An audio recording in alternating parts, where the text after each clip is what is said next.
A very good evening to all. It's time for Children's Bedtime Treasury with Let Emotions Speak. Today's story is about the chocolate soldier.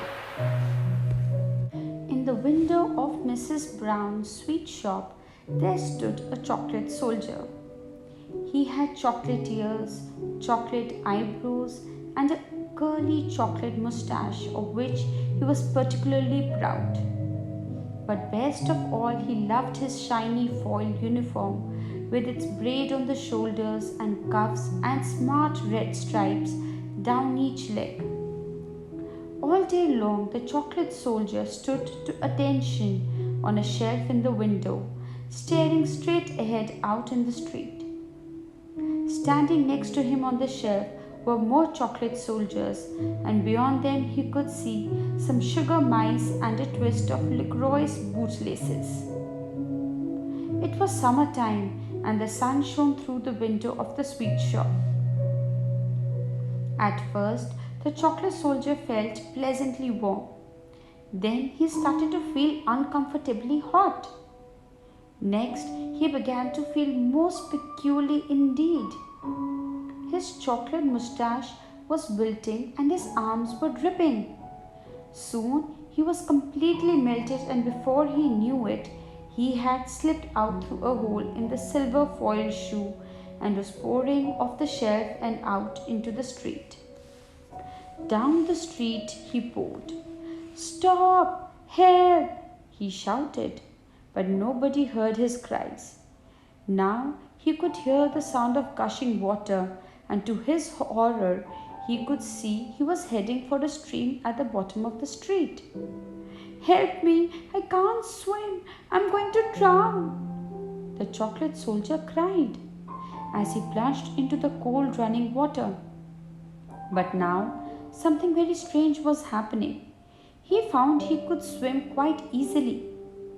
He looked round and saw that he had a chocolate tail covered in scales.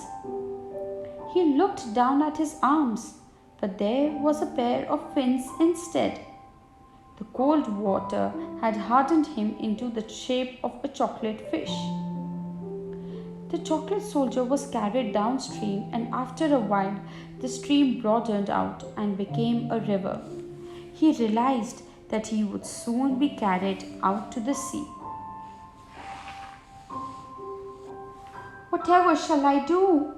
wondered the chocolate soldier. "I'm sure to get eaten by a bigger fish, or maybe even a shark." He tried to turn around and swim against the river's flow, but it was no good. The current swept him away downriver again. Soon he could see the waves on the shore. He smelt the sea air and tasted the salt in the water. Now he found himself bobbing up and down on the sea. He could see a boat not far away, and then all of a sudden he felt a net closing around him. He struggled to get out, but the net only tightened, and soon he felt himself being hauled out of the water and landed with a thwack on the deck among a pile of fish. The smell was awful, and the chocolate soldier was quite relieved when he felt the boat being rowed towards the shore. "I'll hop over the side as soon as we land and run away," he thought, quite forgetting that he had no legs but only a fish tail. But there was no chance of escape. As soon as the boat reached the shore, he and all the other fish were flung into buckets and lifted into a van. The van stopped outside a shop, and a man carried the buckets inside, where it smelled of fried fish, chips, and vinegar. The chocolate soldier found himself being lifted up with a lot of other fish in a huge metal basket. He looked down and saw a terrible sight below. They were heading for a vat of boiling oil. At that very moment, he felt very peculiar once again. His scales melted, his tail drooped, and he felt himself slide through the holes in the basket and into the pocket of a man's overalls. The chocolate soldier lay in the corner of the pocket while the man worked all day in the shop. Then the man headed for home with the chocolate soldier bouncing up and down in the overall pocket as the man walked along. Soon they arrived at the man's house. He reached into his pocket. "Look what I've found," he said to his small son. "A coin. Here, you can have it, but don't spend it all at once," he said, chuckling to himself. The chocolate soldier felt himself being passed from one hand to the other.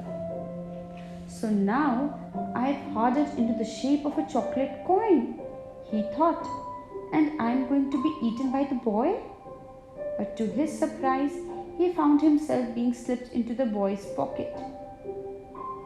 The chocolate soldier felt himself bouncing up and down in the child's pocket as he ran up the street and into a shop. The chocolate soldier peeped out and to his astonishment saw that he was in Mrs. Brown's sweet shop. Then he realized what was happening. The boy believed he was a real coin and was going to try and spend him. The boy stood in the queue at the counter. The chocolate soldier called out to his chocolate friends in the window, "Psst, it's me. Help me get out of here." One of the soldiers looked down, but all he could see was a chocolate coin sticking out of the boy's pocket. Then he recognized the voice. "I am a chocolate soldier like you, but I've turned into a coin. Help!" cried the chocolate soldier. "Leave it to me," replied the soldier on the shelf. "Don't worry, we'll have you out there in a jiffy." The word was passed along, and quick as a flash, one of the sugar mice chewed off a length of LaCroix boot lace. Then the soldier lowered the lace into boy's pocket, where it stuck to the chocolate coin.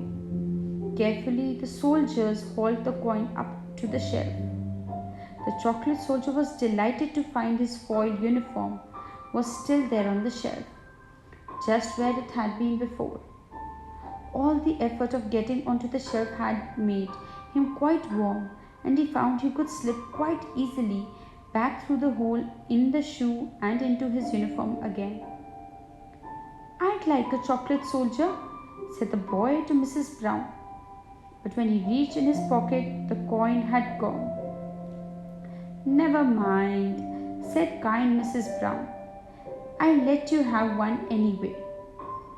She reached into the window and took down a soldier from the end of the row and gave it to the boy. And as for our chocolate soldier, in the cool of the night, he turned back into a smart-looking soldier again.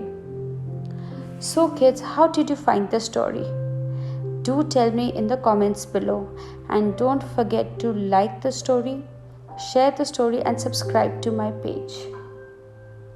Now it's time for an amazing fact. Do you know, an object the size of Mars slammed into Earth more than 4 billion years ago, breaking off a chunk of the planet that later became the moon. Isn't it amazing? See you tomorrow with another great story. Good night.